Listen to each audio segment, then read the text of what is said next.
Well, welcome everybody to Intro to Healing Touch. So thank you very much for being here. My name is Jane Beese and I'm a nurse, holistic health coach, and certified Healing Touch practitioner and instructor. And I've been a nurse for going on 34 years, and I learned about Healing Touch in my 23rd year of being a nurse. And once I learned about it and started weaving it in at the bedside, I just saw how much it helped the patients, and then I just felt very drawn and called to do this with patients in the hospital. So I started calling around other hospitals, finding out how did you get Healing Touch in the hospital, and one thing led to another, and then now Methodist Hospital where I work has it there, so it's pretty awesome.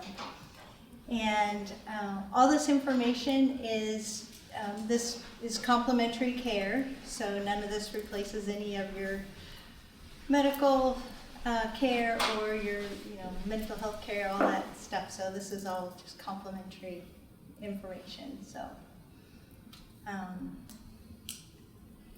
this is a picture of some twins that were born 12 weeks early, and one of the twins started to fail. And then the NICU nurse asked the doctor if they could be put together in the same incubator. And the moment that happened, the stronger twin put her arm around the weaker twin, and then the weaker twin, the heart rate stabilized, temperature went to normal, and oxygen level increased. So that just shows you the power of touch from the very beginning.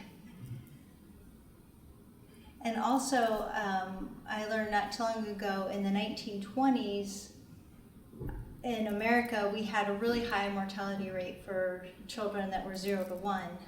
And then there was a doctor who a pediatrician who went to Germany, and they had, their mortality rate for 0 to 1 was low. And so he was trying to figure out what's the difference. Well, they had hired a elderly woman to hold the babies. So, even though we had, clean environment and nutrition for them, that still wasn't enough. You got to have that touch too. So what is Healing Touch? Healing Touch, it's a relaxing and nurturing, it's a heart-centered energy therapy. So you've heard of massage therapy and physical therapy. Well, this is a form of energy therapy. So, and I like the analogy of, how the car works better when the 4 tires are balanced and the oil's clear. Well, your body works the best it can when your energy's balanced and clear.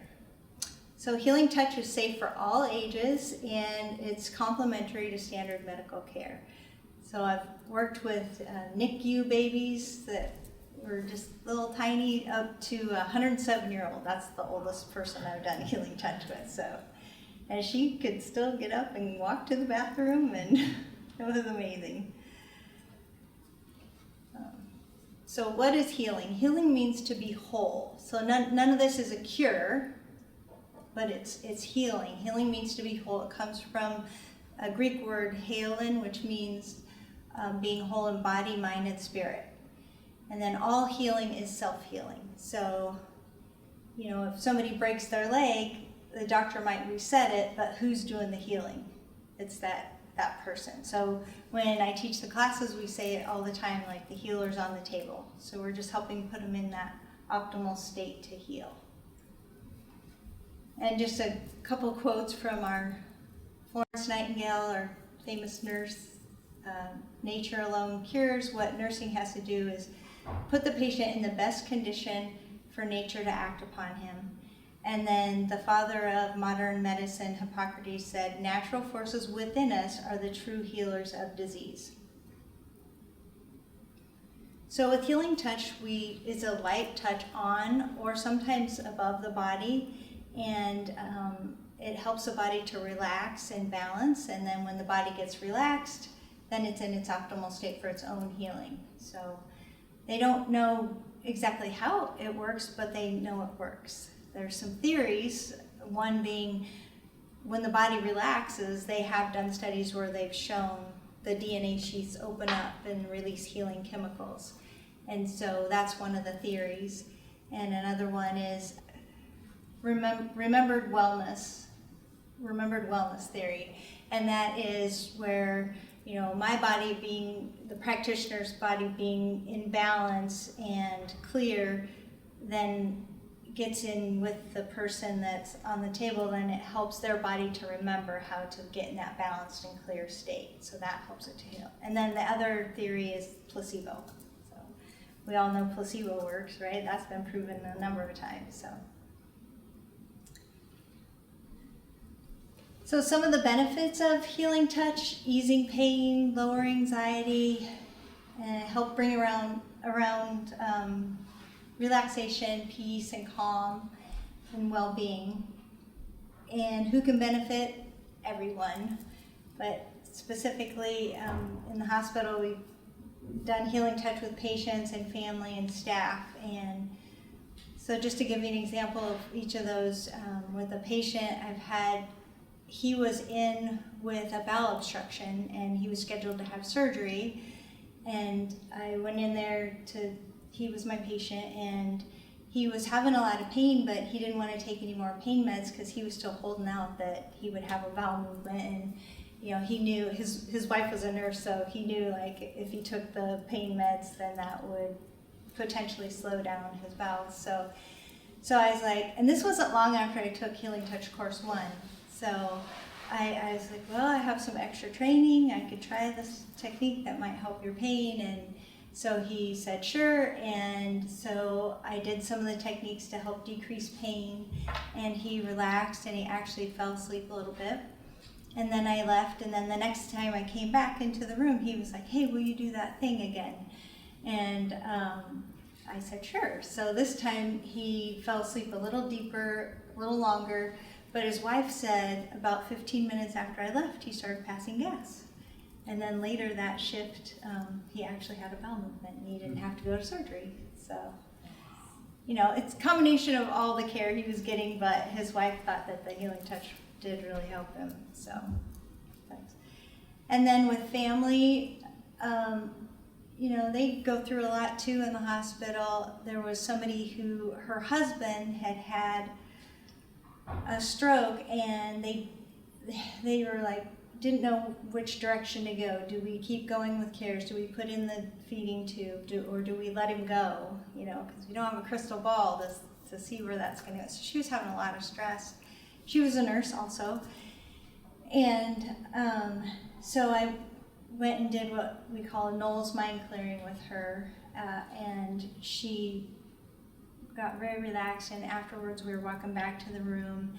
And she said, thank you for that. She was like, you reminded me of how important touch is, and that's all I have right now. And I was, you know, nodded and stuff. And then when we walked a little bit further before we went into the room, she said it again. She was like, you don't understand, like that, you know, was all I have right now, because she could do that with her husband. So. And then with staff, headaches, you know, not so long ago, I walked by somebody with like this at her desk, and she's trying to chart, and so I just started talking with her, and yeah, she had a headache, and it was kind of close to getting to a migraine, and so I was able to do Healing Touch with her, and it helped ease off her pain a lot, and then she was able to finish out her shift. So some of the physics behind this is anywhere energy's moving, like in a human being, we all have that electromagnetic field around us. So, and that's how we get EKGs and MRIs, is that electromagnetic field that's around us. And the human body emanates a frequency of energy, and it can even be measured. Sometimes we can measure it off the palms of our hands. So it's been measured to 2 to 15 hertz, which is within the range of one of the machines that they use for non-union bone healing. So that's set at 8, and so it's pretty awesome. You got that right in your hands. And then the science, like I said, we all have that electromagnetic field around us, and it interpenetrates. And also, it's the term that the National Institute of Health and medical schools came up with was the biofield, because there's a number of ways, you know, you've heard it called aura and there's a number of different terms, but they decided that a biofield would be a good one to describe it. So that's what we use. And like I said, it's in EKGs, MRIs, that's how we get those, is that electromagnetic field around us. So Einstein called this subtle energy because we can't see it, but we know the effects. We see that there's effects. So similar to gravity or radio waves, you can call somebody across the country with your cell phone. You don't see those waves, but we know that they're there because you can talk. So same with this, you can't see the energy, but you might see somebody get more relaxed, or you might see their pain decrease. So, and then you guys have all sensed it, even when you walk into a room and you can tell two people have been fighting or it's tense in the room, and you just feel it when you walk in, right? So you're sensing energy, and that's one of my favorite things about teaching the classes, is that people will share things, they're like, I already do that. So some of the stuff you naturally do already. And we have these biofields, our energy fields, they extend out, like they just keep going. So our fields interact with each other, they're unbound. They have patterns, but they're unbound. And so with the energy work, you have the practitioner, and then you have that merging of your fields and the client. So, and this aligns with the nursing theorist Martha Rogers. She taught about that. This is a picture from HeartMath about how our heart is our biggest emanator of our energy. It's 60 times more amplitude than the brain, which is second in your body. And also the heart sends more energy or more messages to the brain than the brain does to the heart. And they've actually known this since the late 1800s. So this is very heart-centered work, and we tap into that heart energy, and that helps amplify the healing environment, the healing work that we do. So when we're in dysregulation, you have that jaggedy waveform. So you've been around somebody who's really stressed, and you're just like, you can just feel it. And then you've been around those people that are just relaxed, or just those people that just feel good to be around. They have that nice sine-like waveform. So when we're stressed, we get more of that jaggedy waveform, and then when we're feeling calm, or feelings of appreciation, joy, things like that, helps get you in that healing environment, that healing wavelength. And we'll do I'll walk you through an example for you to experience that, called heart focused breathing. We'll do that later. So with energy, when it's blocked or unbalanced, then it can lead to pain, disease, or feeling unwell. So when our energy is like a river, and it's always flowing, but sometimes we can get a log jam, and that's where the pain can be. So maybe a surgical site where somebody's trying to heal, they can have pain there. It can be a congestion there, and so we'll do some of the techniques to help. The techniques help to clear, energize, and balance. So that's what the techniques do. So, and when you're receiving healing touch, you might feel a relaxation, a warmth, vibration, movement of energy, peace, calm. Like I said, the discomfort might just decrease, and just a sense of well-being. And everybody's different. Every individual's different experience, and then each time that same person gets it, it's new each time as well.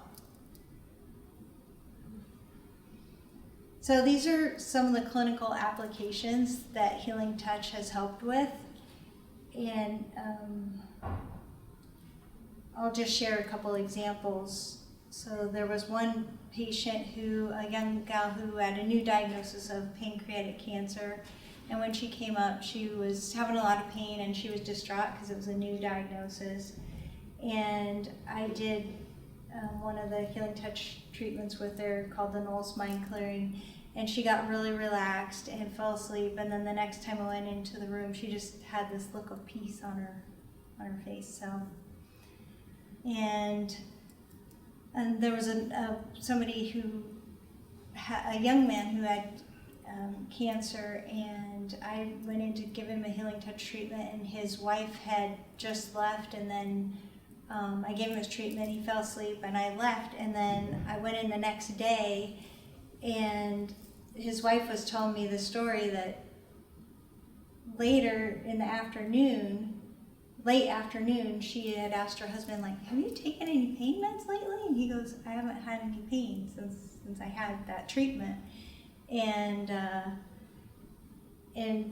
he had been taking pain meds every 2 hours. So, and he still wasn't having it upon discharge, but they went ahead and gave him some prophylactic before he went home. So it doesn't always turn out that great, but that was a really good one. So, and then I had there was a young gal after surgery. She had had a history of mental health, and she, when I got the call, and when I got to the room, I just heard the nurse kind of yell, like, I'm just trying to help, and then she came out of the room, and then I went in there, and the patient was just in tears, because she was like, I just knew this anesthesia was going to mess with me. I was trying to be good, and she just, really reacted, and then, so I just told her to have compassion with herself. Like, sometimes that happens with the anesthesia. It can really do a number on you and stuff. And so I just listened to her a little bit, and then I asked her if it was okay if I did a little Healing Touch with her. Well, we always ask permission to touch, if we can touch, because some people have a history, or they don't like that. And all these can be done off body. So she didn't want to be touched, so I did one of the techniques called modified mesmeric clearing, where you just go over the top, and I did like 3 or 4 passes, and she kind of got a shiver, and she was like, okay, I'm good, and she felt a lot better. Like, it didn't take very long, and she told me to tell the nurse to come back in, because she wasn't letting the nurse hang the IV or anything, and so she was like, you can tell the nurse to come back in and hang the IV, and I tell her I'm so sorry, and then so I went back out there to tell the nurse, and she was on the phone with the doctor, and I heard her say, like, she won't let me hang the IV, or do your orders and stuff. So I mouthed to her, like, no, she said you can go in there now. And so then the nurse told the doctor, oh, never mind, Healing Touch said that I can go in there now. He must have said, what is Healing Touch? Because then I heard her trying to explain it. So it's kind of funny. But yeah, that was, and again, it's that, the healer's on the table. I'm helping hold the space for her to do her own healing. So she did an amazing job. So.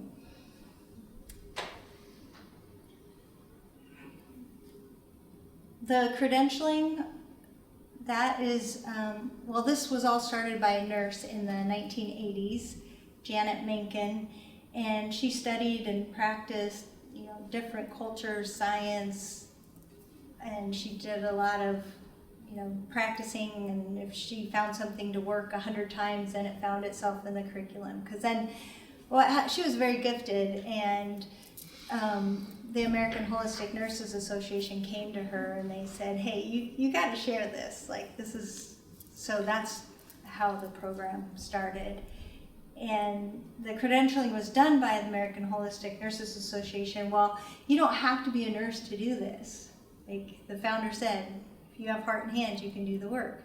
And so many people started taking it, and it was overloading the American Holistic Nurses Association. So then they turned it over to Healing Touch International, Healing Beyond Borders, to do the credentialing. So, and that's where I got my training and certification. So, and it follows the nursing process and the scientific method. And we also go through ethics and standards of practice. The classification for nursing is, the diagnosis is called the imbalanced imbalanced energy field.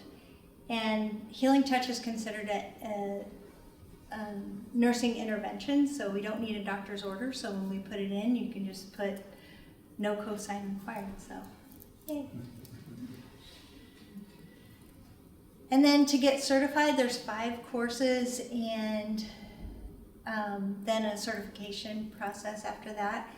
But, and then with that, after course 4, you have a mentorship, a minimum of 1 year. And it's a really rich year where you give a bunch of treatments, you have to give 100 treatments and document, experience 10 modalities, you read books and do a little write-up, and a community project, and so forth. And so the minimum to get certified would be 2 years. I did it in 3 years, but that's what I love about this too. Like, you don't have to, you can take as long as you want, so, to do it. But course 1 is enough to make an impact. So you take course 1, you have the meat and potatoes, and you can start doing the work. So, and that's what I did, and I just started weaving it in wherever I could, and anywhere from the hospital, or I even did it in the Capitol bathroom one time. There was a lady there with back pain, and she was froze laying on a bench, and moaning, and so I was like, ma'am, you okay? And so yeah, she told me about her back, and then I did what we call a pain siphon on that, and then she was able to get up. So, and that was a founder's dream, is that every home would have Healing Touch in it. So Healing Touch is in Omaha at Methodist Hospital Children's, various hospices. I know Peaceful Hearts Hospice has it. The VA has it. The vets, they love it. Some long-term care facilities and private practice. And worldwide, different hospitals, integrative centers, medical centers, cancer centers, support groups, and spas. And then Healing Touch is also evidence-based. So we have this Healing Touch research brief that, there's a bunch of studies that show that Healing Touch does work. And in the back of this, there's like 11 pages of references that talk about different studies. Like, one of them is the open heart surgery patients. One of the things they measured was length of stay, and 100% of the people who had Healing Touch left earlier than the typical 6 days length of stay. There's been studies that show where it will help with the counts, say like in cancer patients. And one of my mentees, her daughter had cancer when around 10 or something, and she was going to the Mayo Clinic, and she would get energy therapy done there. And she was like, the mom was like, this is a bunch of woo-woo, she didn't believe in it. But then her daughter's counts just kept getting better every time, and so then she started to really believe it, and her daughter's alive and well, and then her mom, through the doubter, she's working towards certification now. So this was the first pilot study we did at Methodist Hospital, because, God bless you. So when I was first trying to figure out how do we get Healing Touch integrated in the hospital, when I called the other places saying, how did you get Healing Touch in your hospital, one of the things that they said was, one of the most common things was they had all done a pilot study. And so that's what we did. We decided to measure pain, anxiety, and nausea. And we had a significant improvement in all of those. We ended up rating 46 patients. So we would have done more, but it was March of 2020. Need I say more? And then this is one we did with the NICU parents. So they have like the most stress of anybody I know, because they're dealing with their little baby. They might have other children at home, or finances, or just. So we would give healing touch treatments to the parents and measure their physical, emotional, mental, and spiritual well-being. And we got positive results from that. And here's a few comments. One said, "So great to have a mental, emotional, and physical break from the NICU and those stressors. And the healing touch treatment was very relaxing, probably the most relaxed I've felt since delivery. Wonderful, able to shift negative, painful thoughts to peaceful, calm, and gratitude."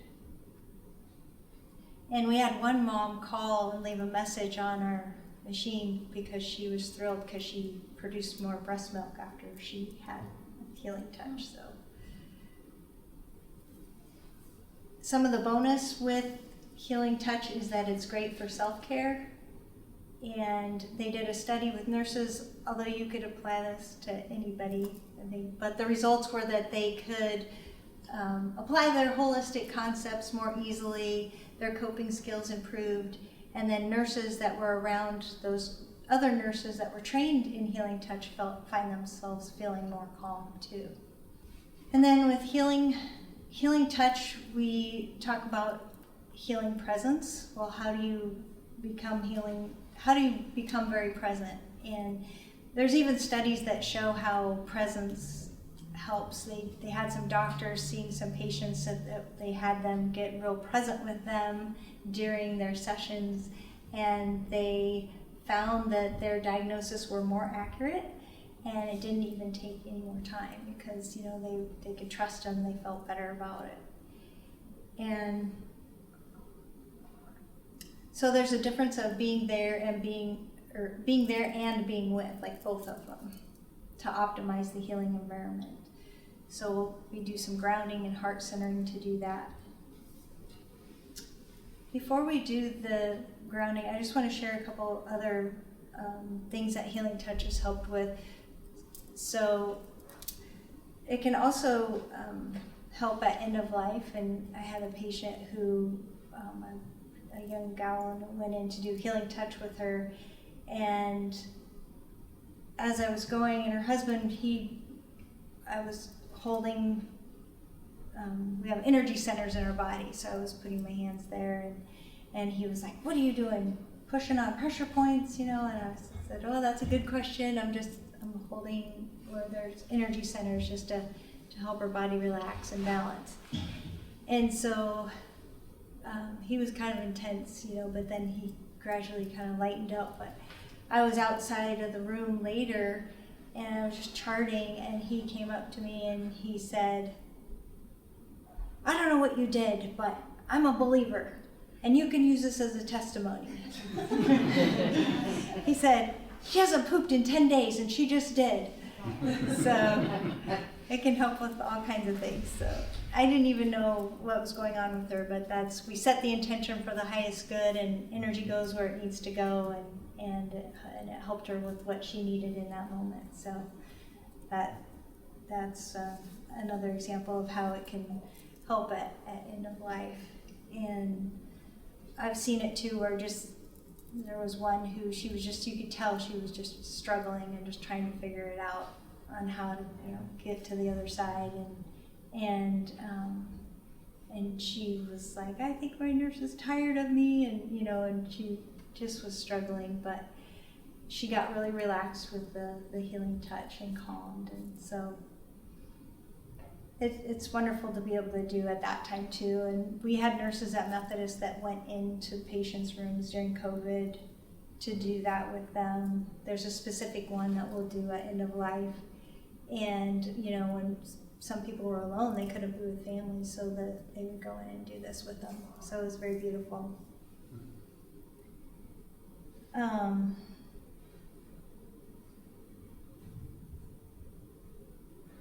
And then this is collaborative care. So I've co-treated with wound care, when they're doing a wound vac change, or that can be very painful. So I'll be in there with the patients while I'm doing that. Or physical therapy or cath lab, I've gone into the patient's room. There was when I was at Children's, there was a young boy who couldn't have sedation. He needed a heart transplant, and his heart was so weak that they didn't want to give him any sedation. And so here you're supposed to go into this heart cath with no sedation. Well, I had worked in cath lab before, so offered to go in there with them. And so and the surgeon wanted me to go in there because I had given him treatment before, and she's like, that way he'll recognize you. And he did. He was really good, and the whole staff was really good, but he even fell asleep a couple times during it, so, and no sedation. So, but like I said, it was the whole team of us. And again, I'm not necessarily doing those full-on techniques, but just that healing presence that we learn with this, or that you're naturally doing at times anyway, and so it really helped him. So I'm going to just walk you through a grounding and heart centering, and then I'll guide you through what we call the glymphatic support technique, one of the techniques we learned actually in course 2. And it's not lymphatic, it's glymphatic, the letter G, and it was discovered in 2012, Rochester in New York. That medical center discovered it, and it's a system in the brain that helps sweep things out and clear it out. And it can help clear that beta amyloid protein out, that one that's responsible, they think that's tied with Alzheimer's and dementia. And so they found that this can help clear out the debris, and it usually works at night when you're sleeping, but you can do healing touch and you can get it to work during the day too. And one of my instructors, she said she thinks everybody should do this at night before they go to bed. So it's 6 holds around the head, and I'll guide you through it. So, and they did a pilot study with Alzheimer patients at the University of Iowa, and it demonstrated a clinical a significant improvement in mood and depression, which wasn't typical for that group of patients.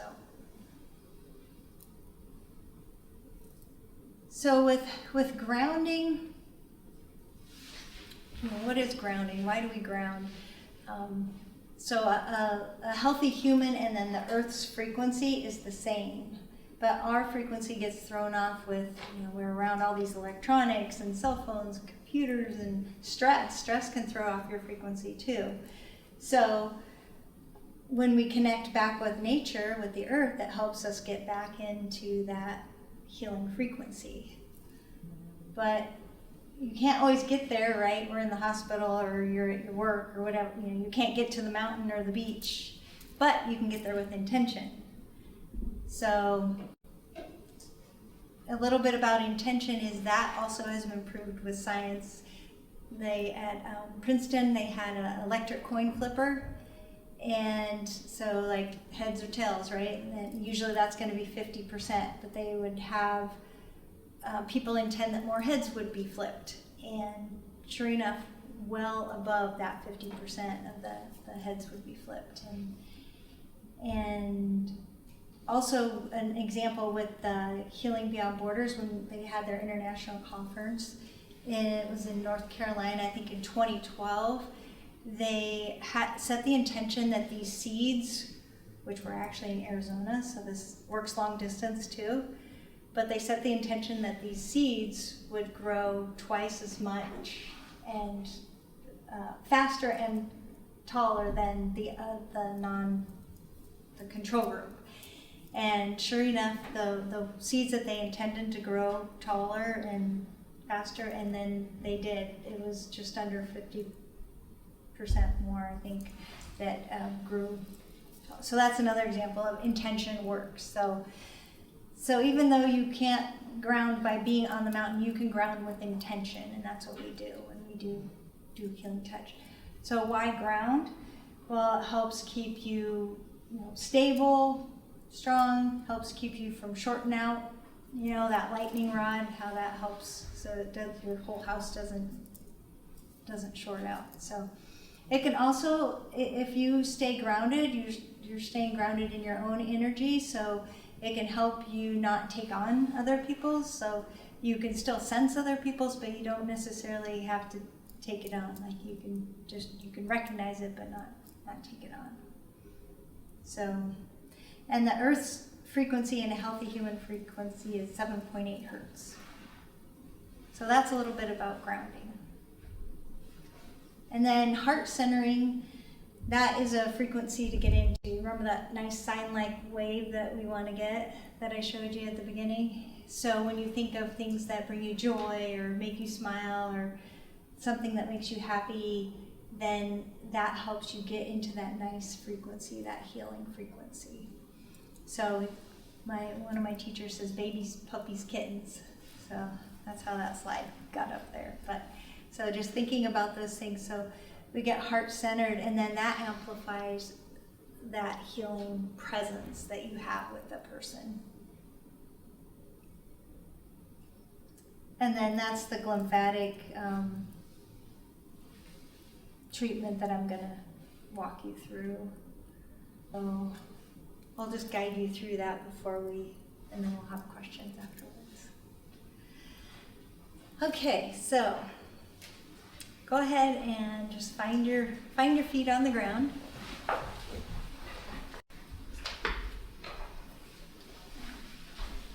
Notice your breath.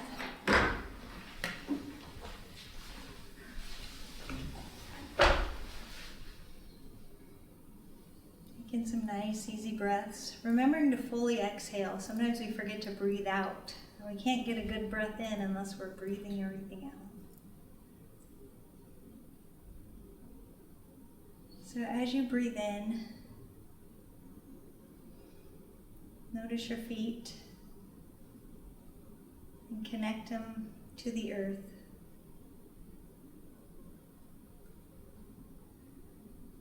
Feel the bottom of your feet. Picture yourself, your favorite place in nature.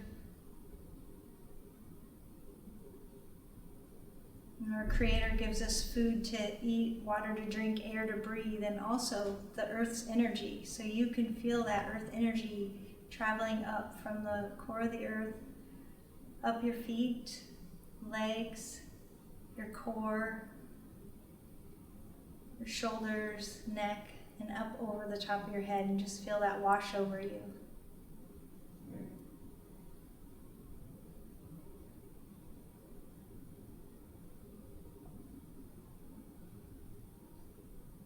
And then from the light above, that light that's available to all of us, just feel the rays pouring down throughout your body and noticing it at your heart.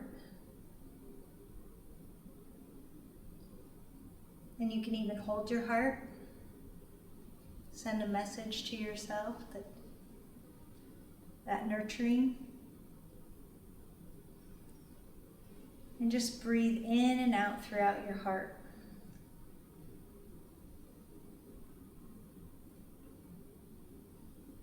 This is called heart-focused breathing from HeartMath.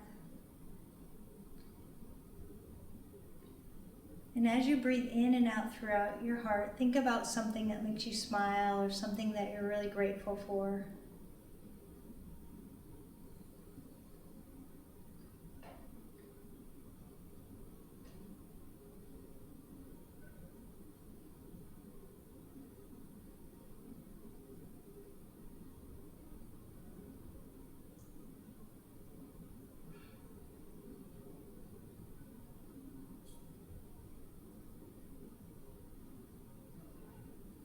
And then the first hold for the glymphatic support technique is you're going to put both your palms on the back of your head, fully covering your occipital ridge.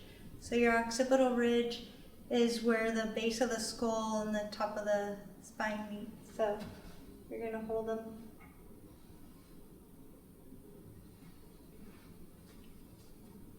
Just nice, easy breathing.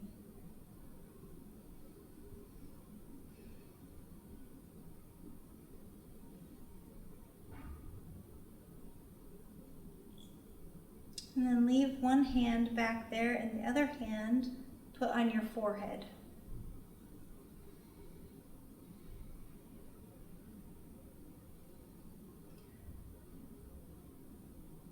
So even putting your hand on your forehead helps bring the blood flow to that frontal lobe. When we get stressed, we can lose up to 75% of our blood flow to the frontal lobe. So even by putting your hand there, we're magnetic beings, so that magnetic within your body, your bloodstream, helps pull that blood flow back to your frontal lobe.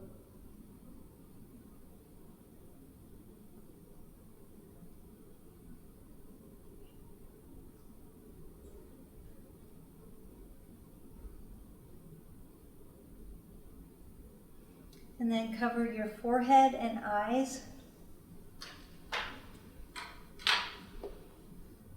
I really like this one because our eyes work so hard for us, so it's just nice to give them some love, some comfort. Remember your breathing. You're grounded, you're heart-centered.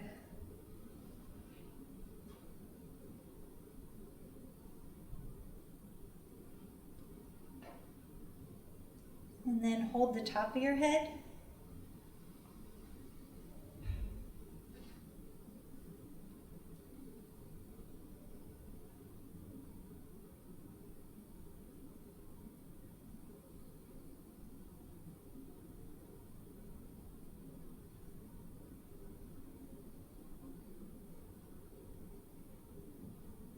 And then your ears and sides of your neck.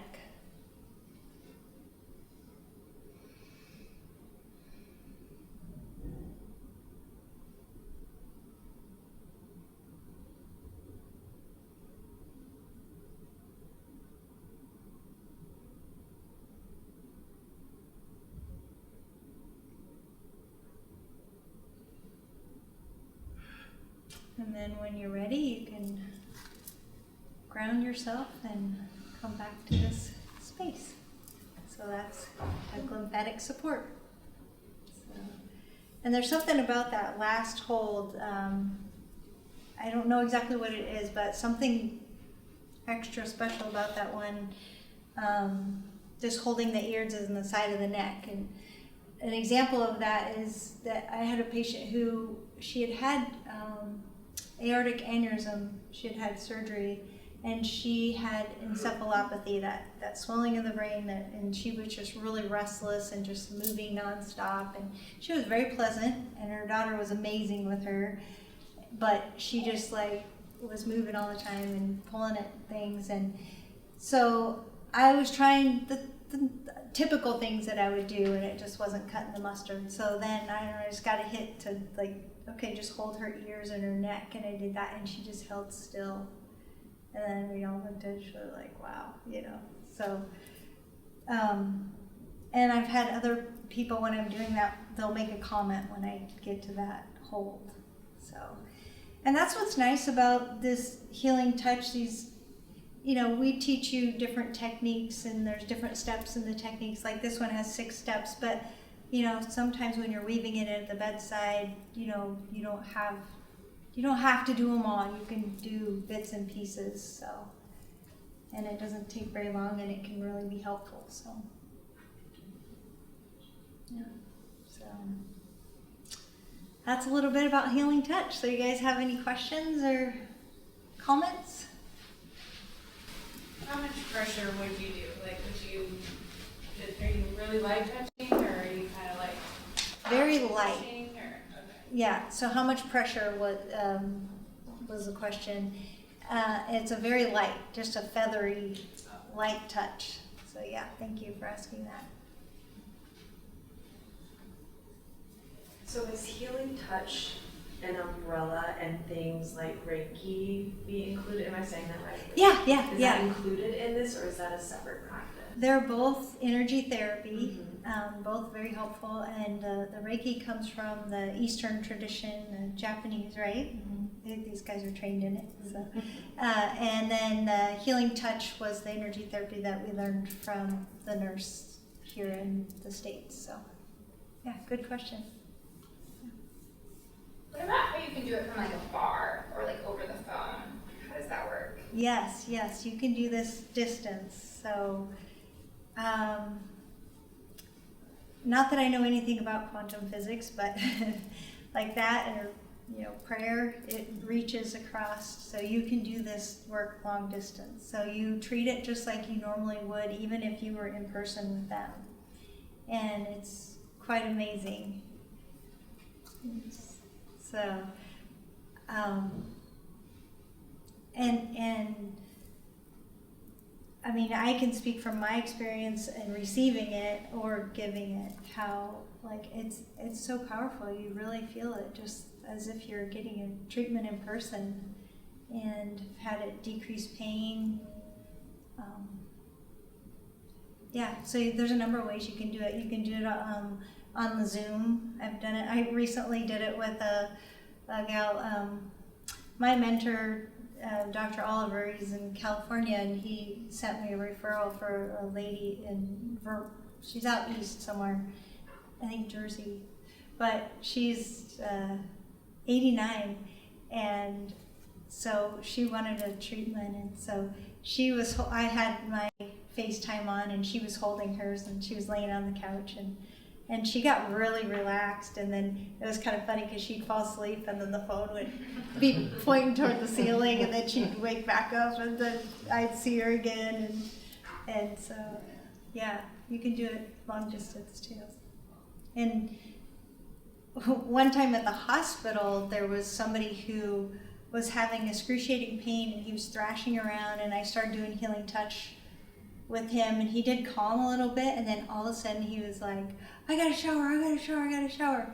So I don't know how his nurse got the IV unplugged so fast, but she got it unplugged and got him over to the shower, and the curtain's there, and I'm still just doing the work, just intention wise, and I'm just hanging out, on the other side of the curtain, and he pops his head out and he goes, I felt that.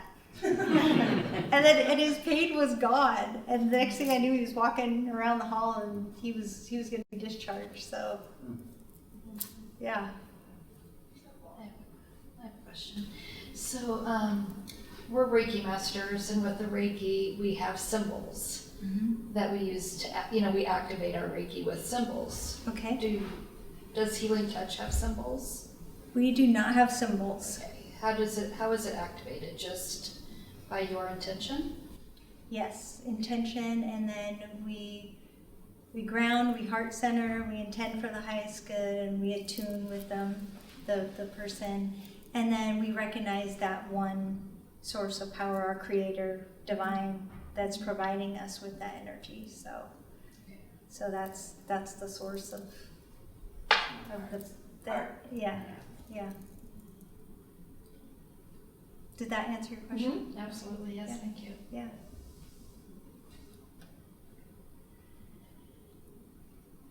Any other questions? Comments?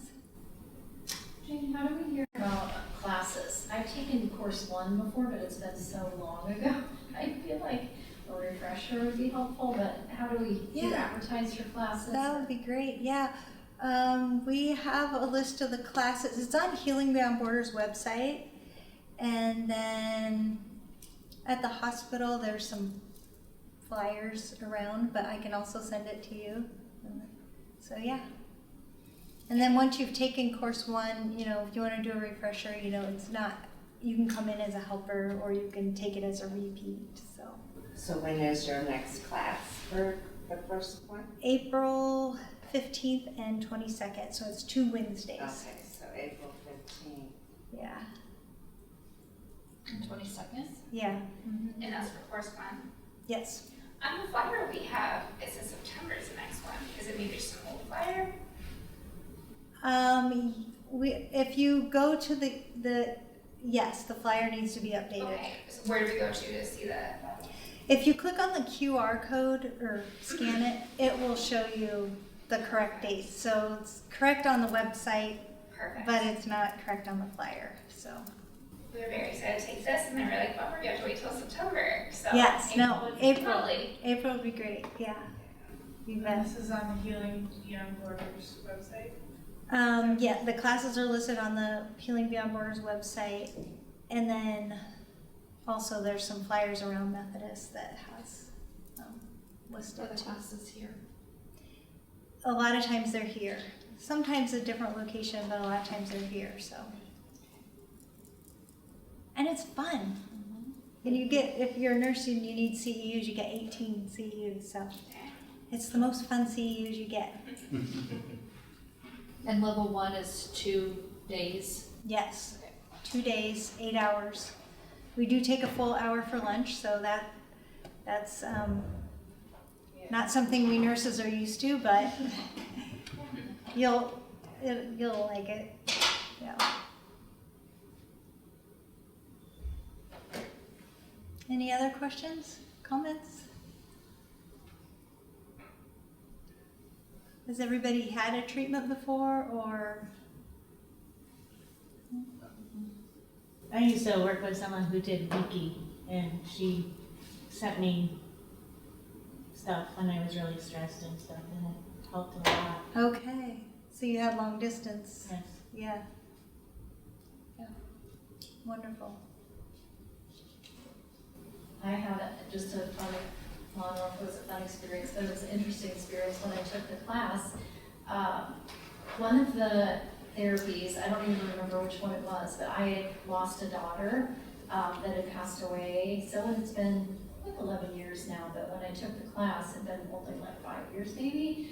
But I just started crying, like out of the blue. It was crazy, but it was really cool and therapeutic at the same time. But would you know which one it was? I think it was one where there was no touching. Probably the modified mesmeric clearing, Maybe. because that works in the physical and emotional field. So might have been, or it could have been the last one we do is what we call a chakra spread. I wonder if it was that one. 'Cause that one's so beautiful. Yeah, that sounds right. Yeah. And I've done off and on some of this with students here at the college. I work in campus health, but I need a refresher. So my nurse and I both take it in level 1. So, but we like to take other courses. So, but Yeah, wonderful. Yeah, it's so great too to be able to combine it with. Yeah. Awesome. Yeah, because even, a lot of, whenever we have, like recently I was kind of wound up about something and I sent a text to one of my mentors, like, well, I'm kind of mad about something. How am I supposed to get, heart-centered and grounded? And she's like, it's just stuck energy. So, she just helped me do a little clearing, and then I was able to come back into heart center, because a lot of times when we have even like emotional negative thoughts and things like that, it's just stuck energy. So sometimes if you can combine that emotion with some of this energy work, it can really help. So, yeah. Well, thanks you guys for coming. Thank you. Yeah. Great. Yeah. Yeah, and if you ever have any questions, feel free to reach out. Thank you. And here's a list of resources. Healing Beyond Borders is a great resource for more information about Healing Touch and where you can learn more and take the classes.